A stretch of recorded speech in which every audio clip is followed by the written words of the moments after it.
আজি ইংৰাজী 30/4/2021 তাৰিখে সমকং আঞ্চলিক টাকা মিচিং পইংকা বাঙৰ উদ্যোগত সুমিলা ৰহাংপিৰ দৰ্শন আৰু হত্যাকামী ন্যায় তদন্তৰ কাৰণে আমি আজিৰ তাৰিখত মৌন প্ৰাৰ্থনা আমি অনুষ্ঠিত কৰিছোঁ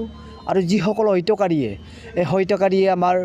যিটো আইনী কাটত তেখেতসকলে পাচি কাটত নুমলিব লাগে বুলি অনুৰোধ জনাইছোঁ আৰু তেখেতসকলে কোনো পধ্যেই বাচিব নালাগে যিহেতুকে আমি ভৱিষ্যত প্ৰজন্মসকলক আমি সুৰক্ষিত থাকিব লাগিব সেয়েহে আমি যিসকল হত্যাকাৰী আছিল তেখেতসকলক পাচি কাটত নুমলিবলৈ অনুৰোধ জনাই আমি গভৰ্ণমেণ্টক অনুৰোধ জনাইছোঁ তেখেতসকল কোনো পধ্যেই বাচিব নালাগে বুলি আজি তাৰিখৰ আমি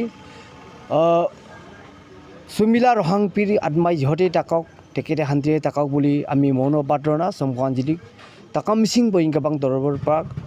আজি তাৰিখত অনুষ্ঠিত কৰিছে। ধন্যবাদ। ৰহাংপিৰ হত্যা ন্যায় বিচাৰি নগাঁও জিলাৰ ৰহাক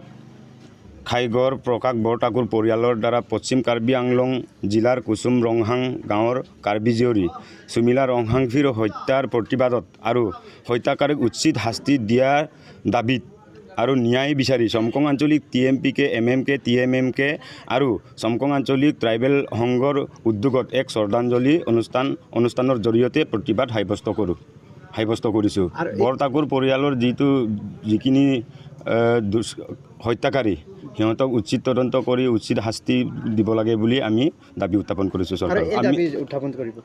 আমি গভৰ্ণমেণ্টক লগতে আমি উচ্চতম ন্যায়ালয়ক দাবী জনাইছোঁ এনেকৈ